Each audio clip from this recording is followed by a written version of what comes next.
The Hour of Battle by Robert Sheckley. "That hand didn't move, did it?"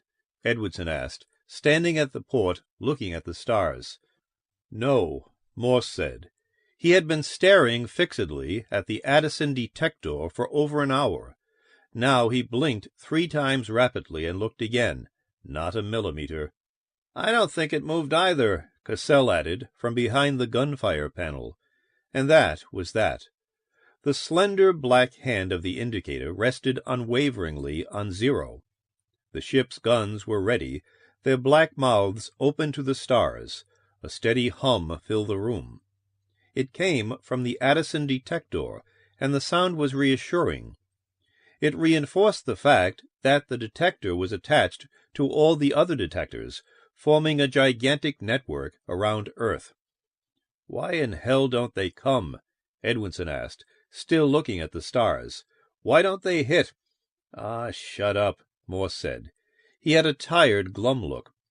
High in his right temple was an old radiation burn, a sunburst of pink scar tissue. From a distance it looked like a decoration. "I just wish they'd come," Edwardson said. He returned from the port to his chair, bending to clear the low metal ceiling. "Don't you wish they'd come?" Edwardson had the narrow, timid face of a mouse, but a highly intelligent mouse, one that cats did well to avoid. "Don't you?" he repeated. The other men didn't answer. They had settled back to their dreams, staring hypnotically at the detector face. "They've had enough time," Edwardson said half to himself. Cassell yawned and licked his lips. "Anyone want to play some gin?" he asked, stroking his beard. The beard was a memento of his undergraduate days. Cassell maintained he could store almost 15 minutes' worth of oxygen in its follicles. He had never stepped into space unhelmeted to prove it. Morse looked away, and Edwardson automatically watched the indicator.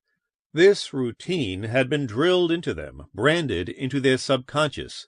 They would as soon have cut their throats as leave the indicator unguarded. "Do you think they'll come soon?" Edwardson asked, his brown rodent's eyes on the indicator. The men didn't answer him. After 2 months together in space, their conversational powers were exhausted. They weren't interested in Cassell's undergraduate days or in Morse's conquests. They were bored to death, even with their own thoughts and dreams, bored with the attack they expected momentarily. "Just one thing I'd like to know," Edwardson said, slipping with ease into an old conversational gambit. "How far can they do it?" They had talked for weeks about the enemy's telepathic range, but they always returned to it. As professional soldiers, they couldn't help but speculate on the enemy and his weapons. It was their shop talk. "Well," Morse said wearily, "our detector network covers the system out beyond Mars' orbit."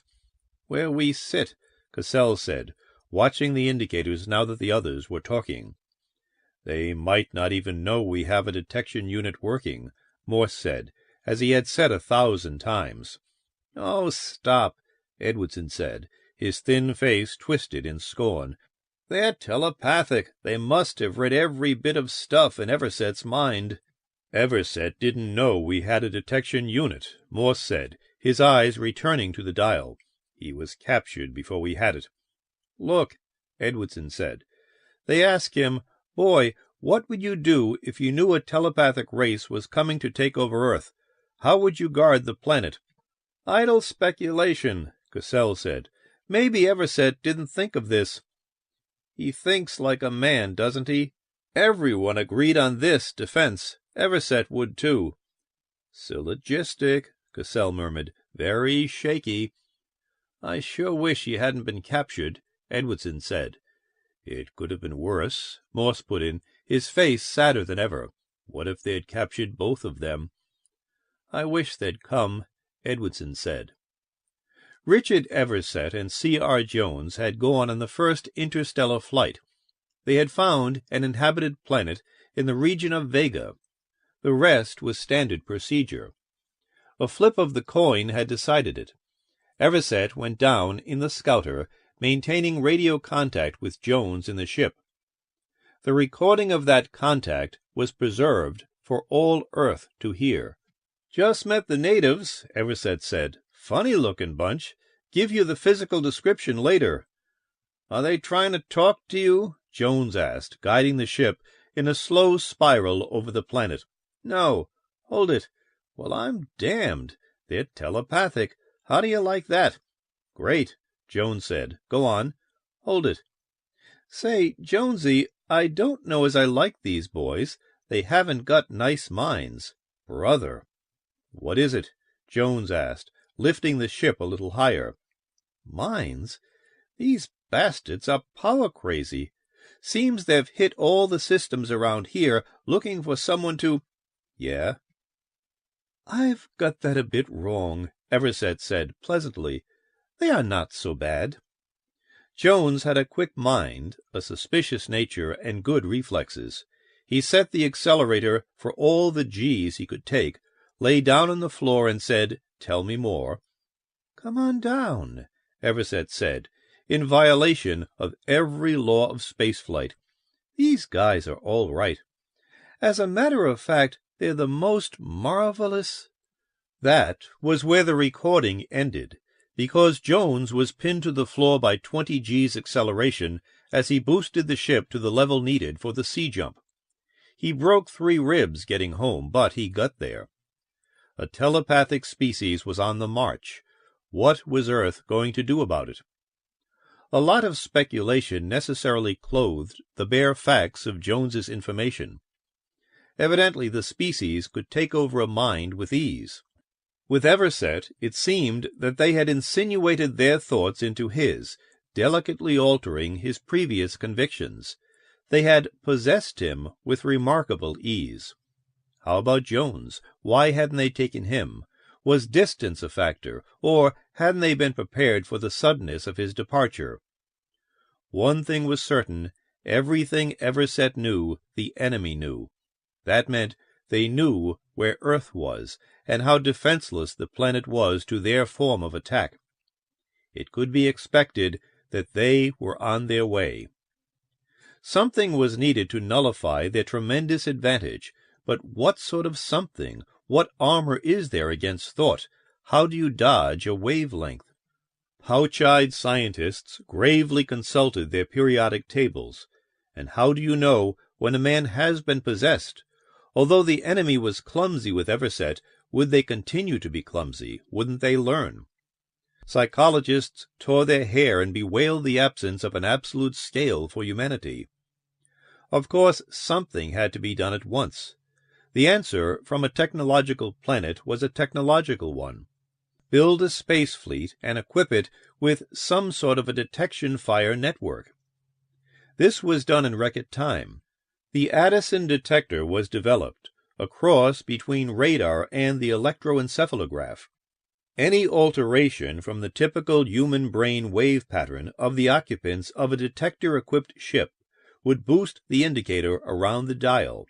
Even a bad dream or a case of indigestion would jar it.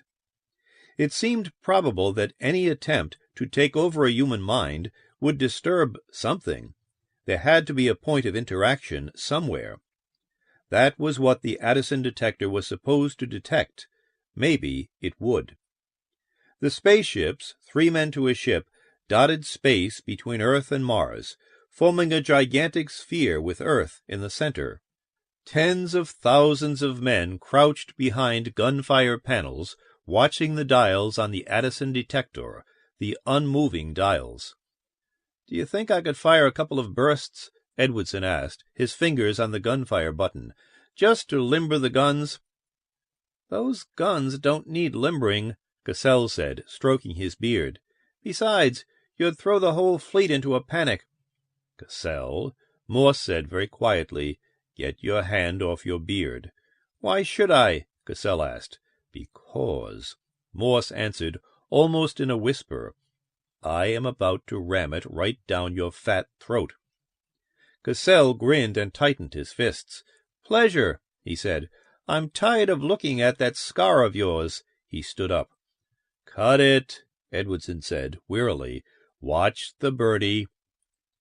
No reason to, really, Morse said, leaning back. There's an alarm bell attached. But he looked at the dial. What if the bell doesn't work? Edwardson asked. What if the dial is jammed? How would you like something cold slithering into your mind? The dial'll work, Cassell said. His eyes shifted from Edwardson's face to the motionless indicator. I think I'll sack in, Edwardson said. Stick around, Cassell said. Play you some gin. All right. Edwardson found and shuffled the greasy cards, while Morse took a turn glaring at the dial. I sure wish they'd come, he said. Cut, Edwardson said, handing the pack to Cassell. I wonder what our friends look like, Morse said, watching the dial. Probably remarkably like us, Edwardson said, dealing the cards. Cassell picked them up one by one, slowly, as if he hoped something interesting would be under them. They should have given us another man, Cassell said. We could play bridge. I don't play bridge, Edwardson said. You could learn. Why didn't we send a task force? Morse asked. Why didn't we bomb their planet? Don't be dumb, Edwardson said. We'd lose any ship we sent, probably get them back at us, possessed and firing. Knock with 9, Cassell said. I don't give a good damn if you knock with 1,000, Edwardson said, gaily. How much do I owe you now? $3,508,010. I sure wish they'd come, Morse said. Want me to write you a check? Take your time. Take until next week. Someone should reason with the bastards, Morse said, looking out the ports. Cassell immediately looked at the dial. I just thought of something, Edwardson said. Yeah? I bet it feels horrible to have your mind grabbed, Edwardson said. I bet it's awful. You'll know when it happens, Cassell said.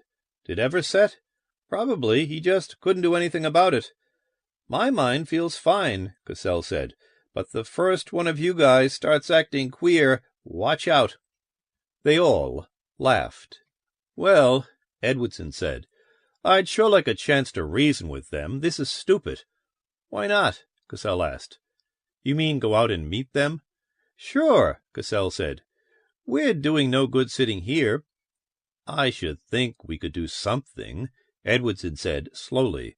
After all, they're not invincible. They're reasoning beings. Morse punched a course on the ship's tape, then looked up.